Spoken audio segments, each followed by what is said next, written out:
Welcome to Fort Knox. I am John Fortt here at the NASDAQ market site in Times Square. Life is music, so we got to talk about music again, especially because QTip just joined us on Fort Knox. Got to have a bit of that. But joining me to talk about music today, I got a couple of great guests who know all about it, because I listen to it, but I don't know that much about the business, really. Rob Markman is here at the NASDAQ market site, veteran hip-hop journalist, a musician himself, and manager of artist relations at Genius, a site I use all the time when I want to figure out what the heck they're saying in song X, whatever that happens to be. Also, Zach O'Malley Greenberg, senior editor at Forbes, covers media and entertainment, wrote 3 books on prominent. Is it 3 books? 3, yeah. Are you writing a 4th book? I am indeed, yeah. Usually when people write 3 books, they're writing a 4th book. What's the 4th book on? The 4th book is on the intersection of the business of fame in sort of Hollywood and then also Silicon Valley in terms of startups. So perfect. Coming together, probably a lot of people will be talking about today also have stakes in startups as well. And you wrote about Michael Jackson, Jay-Z, Diddy. That's great. Hey, let's dive in. I want to talk about the business of music in this streaming era. And really what happens to artists, what happens to the actual workings of the business when music itself is getting disintermediated by these forces of technology. A couple weeks ago, sat down with QTip, formerly of A Tribe Called Quest, producer, musician extraordinaire. One of the things we talked about was how even prominent artists can navigate this streaming reality. He was close friends with Prince, and Prince thought about this stuff too. Here's what QTip had to say. Speaking of those unique musicians in our time, Prince would have been 60 years old today. Mm-hmm. You and I were both coming up in New York throughout the 80s. Yeah. And for me, as a young kid, 1984, Purple Rain was one of those moments, unique because it was bringing together this album and this look that Prince had and this movie all at the same time. It was such a creative convergence. I wonder, what did Prince mean to you as a developing creative person who hadn't really launched your career yet? Major, one of my major influences. You know, I have a few, and he's definitely in there. What like, is it he's about? Definitely, like, since his first album, he's just, I feel like, especially in today's world, the word genius gets used carelessly, but it's appropriate in his case. You know, you're talking about a prodigy who at 18 recorded his whole album and self-produced it, which was kind of unheard of for like 1970, 79. And he's somebody that I've always like admired, studied, delved it. Like, he's just so much a part of what I do even still to this day. So, and then, you know, as I've, you know, went into my career, having the opportunity to have worked with him and knew him like intimately, like that was my boy. Like, he was like my big brother. And we would have just hours and hours and hours of conversation about music, life, everything that you could imagine. And then to be able to share the stage with him and to work in the studio with him, it's just like, you see, I'm pinching myself. I still, you know what I mean? I hear so you tell people to study music, like don't just play it, but go deep and understand why different types of rhythm and different chords and scales work. Yeah, we didn't really have that, because I'm not trying to like toot my horn or his or whatever, but we kind of connected like that creatively and musically. So we passed that initial, I guess, barrier of musical language and all of that stuff, and we became friends. You know what I'm saying? That was my big brother. Like, he would like tell me other stuff, and you know, he was like one of the first guys like on the internet. And I remember him like telling me all about it and setting up his sites and stuff like that, and just watching it. And you know, it was just really a great, you know, he's one of my mentors, you know, and I miss him dearly. It's, you know, it's still doesn't, you know, that whole year, 2016 of the loss, you know, because right prior to that, I lost Fife. And I think he reached out, but I didn't get to speak to him because I was just in the middle of all the bereavement and all of that stuff. But then a few weeks later, he was gone. It was just like, wow, you know, it was just a heavy blow. But his contribution is timeless. You know, when the archaeologists come to go through the rubble and they look for, you know, what was this culture, they're going to look to the art first, and I'm sure they'll find, you know, his follicle. Now, of course, I'm personally a big QTip fan. I understand now why they call him the abstract. He goes deep right off the bat. Zach, you've covered a bunch of these artists, and I was looking at Forbes' list of like the top grossing musicians of 2017. Diddy because of the tour, Beyonce because of the tour, Drake, I mean, the world's most streamed artist. Somebody's making money off this streaming game. What determines whether somebody's making money off of it or really making next to nothing? Yeah, I mean, it's been pretty fascinating following this over the past couple of years because, I mean, really, if you go back 5 years, even 3 years, all the artists were just complaining about streaming. We're not getting anything, we're getting a stream of pennies, blah, blah, blah. Even the huge acts would complain and say, this is not working for us. Something changed about a year ago, a year and a half maybe, where the scale just went to a point with Spotify and all the other services that the artists were starting to get these crazy checks, especially hip-hop acts. Like you mentioned, Drake, the most consumed artist on the planet. We're talking billions of streams. We're talking tens of millions of dollars to his bottom line. And now that we've achieved that kind of scale, artists are kind of starting to say, well, hey, I mean, you know, tip-top artists. Right. Hey, this is not so bad, you know? So Rob, what's for the independent artist, which is most artists, or, you know, the newly signed, is it just a matter of either you make money touring or off of merchandising or not at all? Is like the recorded music just marketing for everything else at this point? Yeah, you know, I worry about indie artists. You know, recently a guy named Rock Marciano, who was like a staple in underground hip hop, decided not to release his new album on streaming initially and on his site and sold it for maybe $20 or $30, I'm not sure, just so he can get into the black before he released it outright to everybody. And did that work? For him, it worked. For him, he said that it worked. But, you know, the thing is, I wonder, you know, artists that make $100,000, $200,000 a year, $300,000, which is a very fine living, how do they eat off of streaming? And, you know, I wonder. Bruno Mars is always going to be fine. Beyonce is always going to be fine. Drake is always going to be fine. You know, what about the starving artist, so to speak? Yeah. Zach, what's kind of from a historical perspective, where are we? Because I know kind of the music industry of the 70s a little bit, but once you go back a couple decades from there, it seems like there were a lot of artists that weren't really able to make an easy living before that, like great artists, pioneering artists, especially the black artists who were pioneering rock and roll and didn't get credit for it. So was the era of making a lot of money off of recorded music really just an anomaly? Or is it something that was the norm that we're eventually going to get back to? Yeah, I mean, I think the CD era in a lot of ways was sort of this false dream that came about because, you know, first of all, you had this new technology. People were buying up things that they already had on vinyl, right? So you were getting kind of double action there.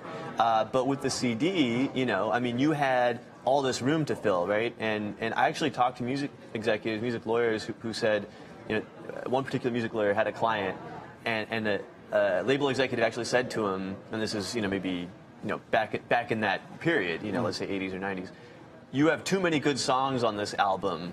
Take a couple off, put on some more filler tracks, and we'll save them for the next one.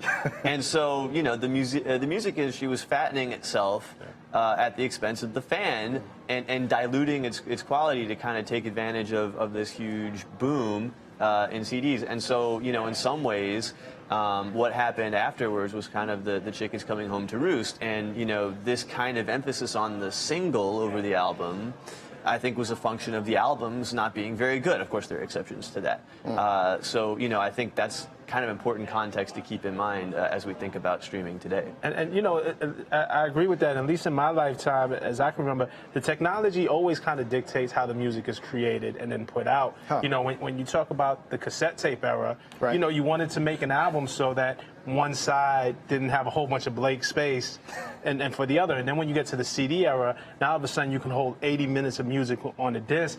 And artists or record companies and artists felt like, okay, we have to fill this up. So that's where you get the filler that Zach is talking about. But you can also skip ahead, which was also a factor, right? But, if it had too many skips, it's like, oh, I might as well just buy the single. So what happens now in the streaming era, it comes out of, that CD era also birthed piracy and more widespread on the internet, people picking just the tracks that they want, making their own playlists, making their own mix CDs. And now we're in the streaming era, and you see artists, particularly in the hip-hop space, trying to figure out what's the best format for the streaming era. You have groups like the Migos who make really long albums, or Ray Shremmerd, who just dropped the triple album, right? And you have Kanye West, who's over the last couple of weeks, all his artists, 7 tracks and that's it. Jay-Z and Beyonce just released the new album, 9 tracks and that's it, and it was short. So I think we're in this place of experimentation where the technology is still new and artists are trying to figure out what's kind of the best way to approach it. And we're at a time when the industry gatekeepers aren't what they used to be. A few months ago, for the Fortt Knox podcast, I sat down with Troy Carter. He's kind of a manager extraordinaire, also head of artist development. I might get the title wrong, at Spotify. We talked about how the industry has shifted, and breaking an artist through isn't what it used to be. Take a listen. Years back, there were, this whole concept of gatekeepers and kingmakers, so where the kingmakers were the sort of label heads, and you had program directors at radio stations or program directors at, some of the video networks, and essentially, a few dozen people around the world can make a call on who the next generation of superstars were going to be. And I think what we've seen over the last, 5-10 years is this sort of democratization of music and of process and of distribution. And I think it's good for creativity. I think it's good for artists. I also think it's good for consumers, because you have more choices. And also, just as music lovers, it takes us out of that sort of segmented and segregated types of music, and kind of opens it up for, whether you like hip hop, rock, pop, R&B, country, within this sort of new ecosystem of playlists, everything's there for you. You managed Lady Gaga. I believe somebody brought her into your office before she had her first album. She had most of the songs maybe together on it and had her look together, but before the first album, through her rise. Also, pretty recently, you kind of helped Meghan Trainor do Meghan Trainor 2.0. How did the process change from Lady Gaga to Meghan Trainor based on how music and the way music is distributed had changed? I think I think we see a rapid acceleration in terms of reach.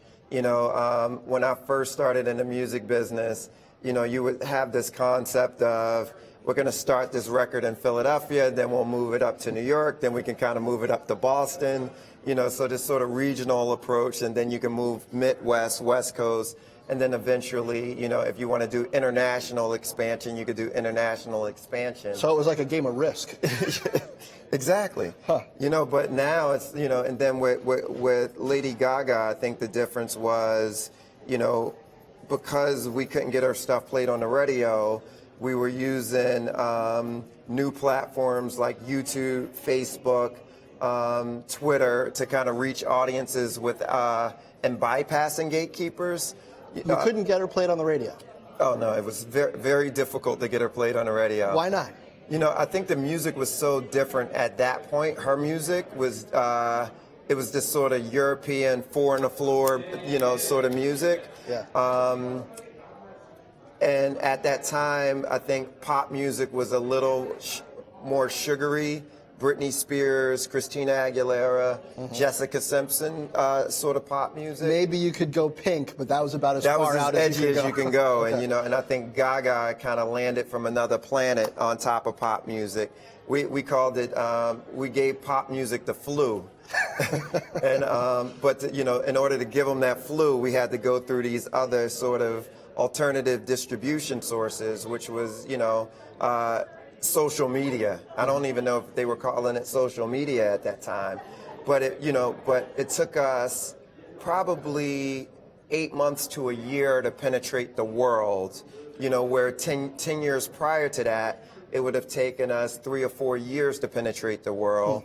And with Meghan Trainor, I think we penetrated the world within 2 weeks. So, I think her All About That Bass video, went to, crossed 1 billion views a lot quicker than Lady Gaga's entire video catalog crossed 1 billion views.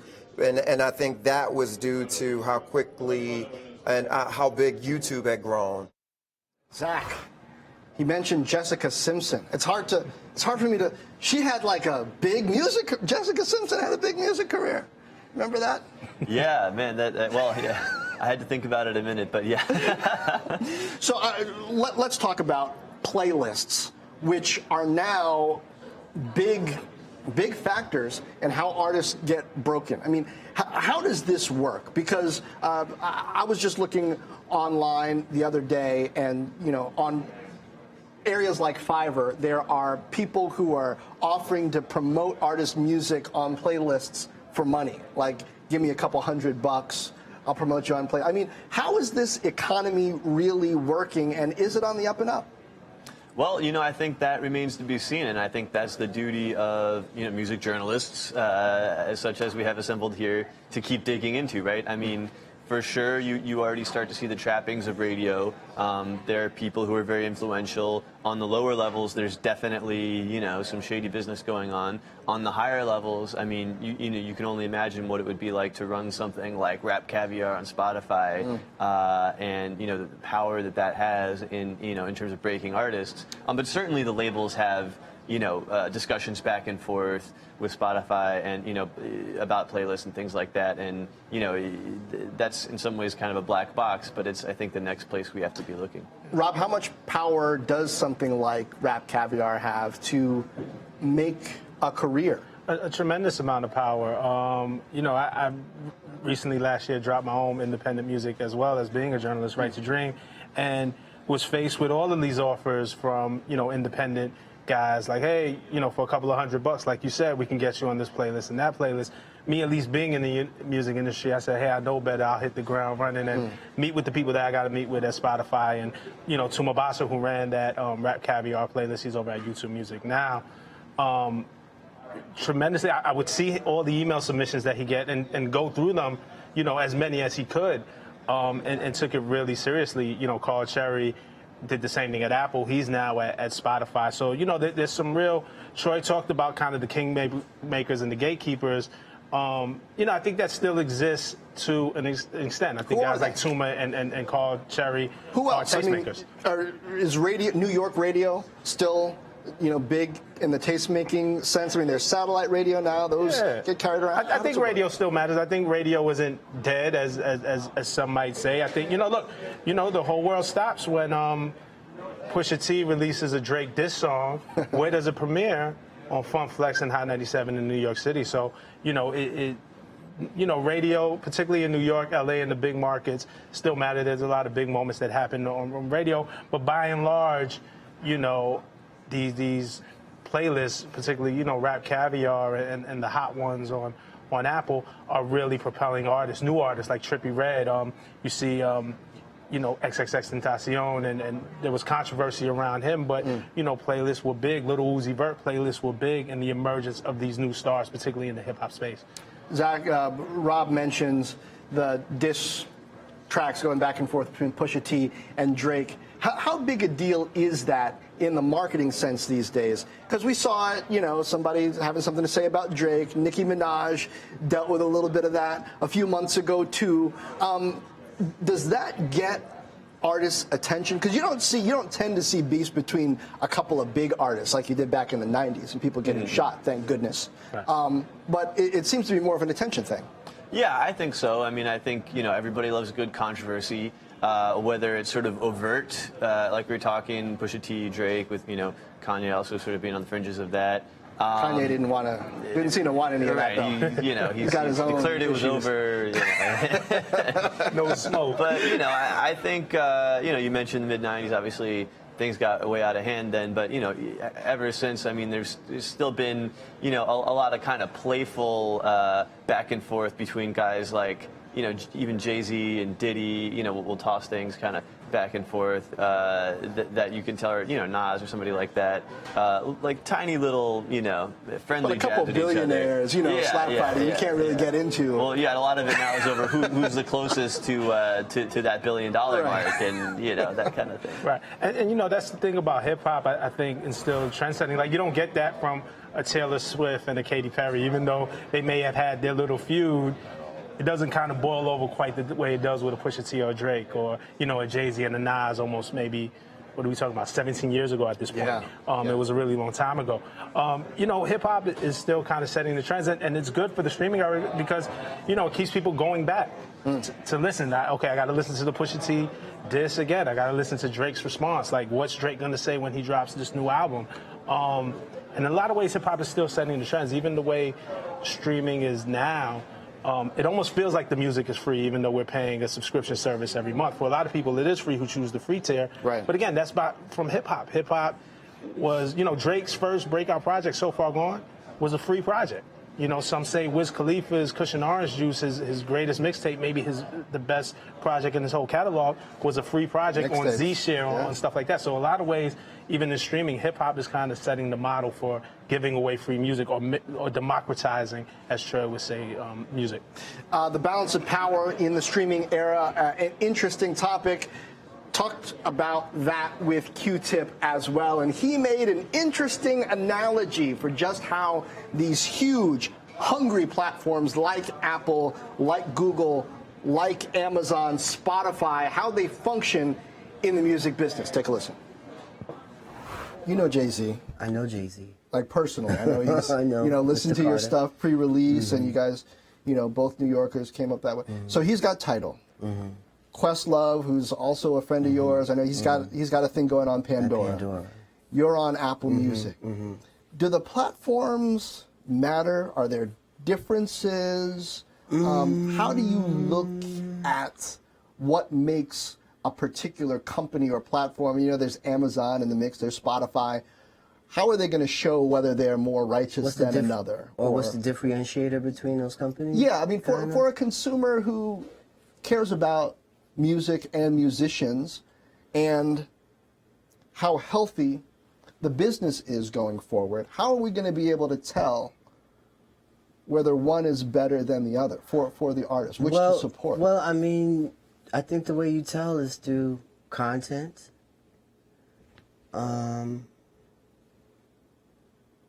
I guess, innovation in marketing, innovation in, how they message, and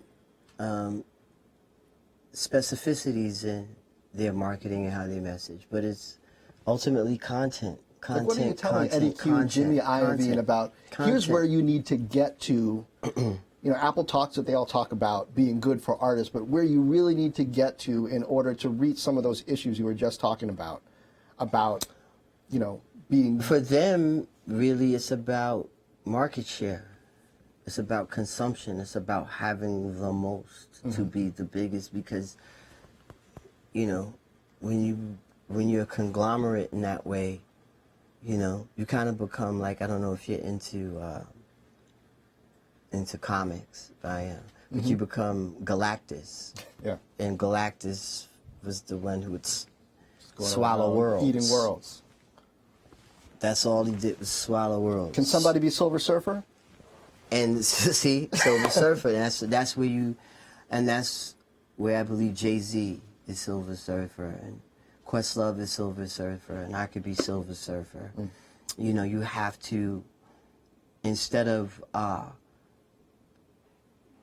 airing complaints and stuff like that, you have to kind of see it from both sides. You have to put yourself in their shoes, right?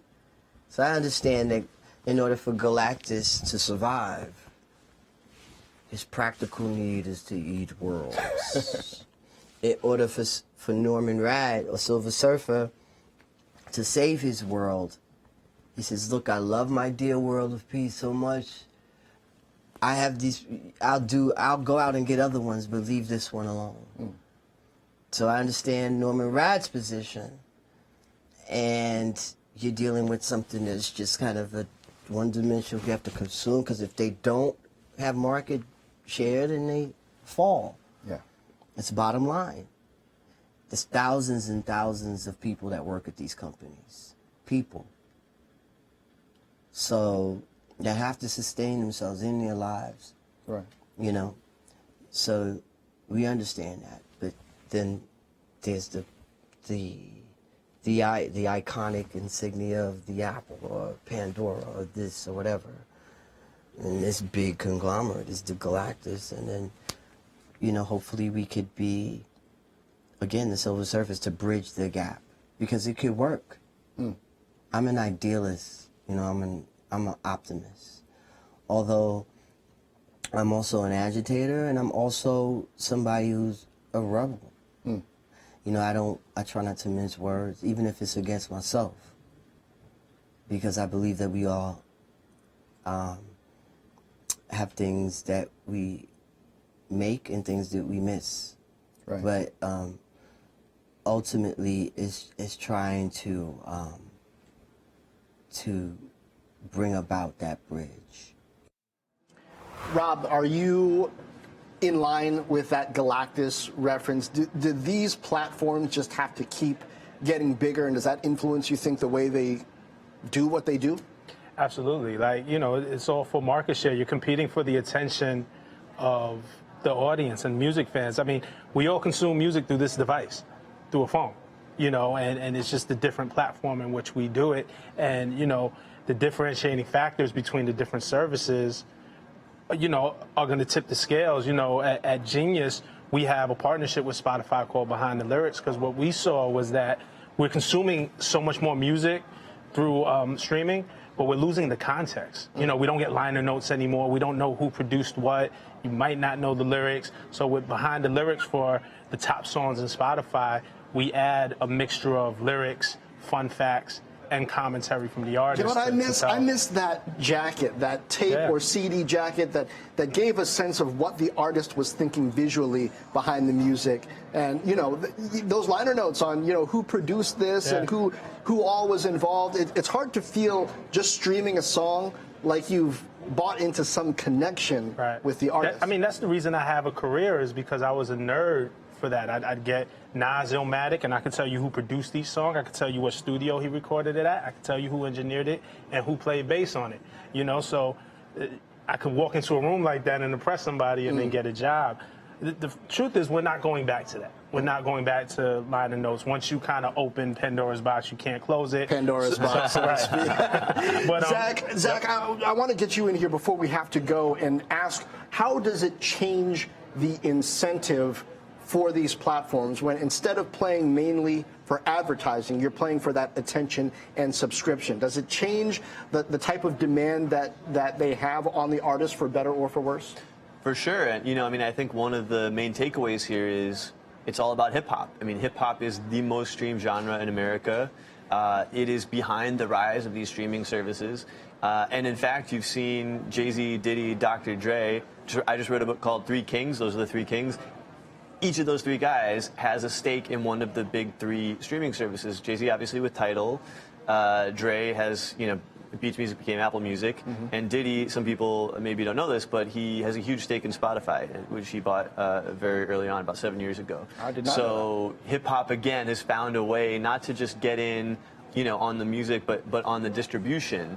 and not kind of repeat some of the mistakes that were made decades ago by artists. All about the Benjamins. Wow. All right, visionary. Guys, thanks so much. Rob Markman, Zach O'Malley Greenberg, giving us insight into the business behind the music in this technology era. I am John Fortt. This has been Fortt Knox Live. If you want to see that whole interview with QTip the Abstract, head over to the Fortt Knox channel on YouTube. Of course, you can also get the audio-only version on the Fortt Knox podcast. Find that on Apple, on Google, on Spotify, wherever fine podcasts are distributed. Thanks for tuning in. I'll see you next time.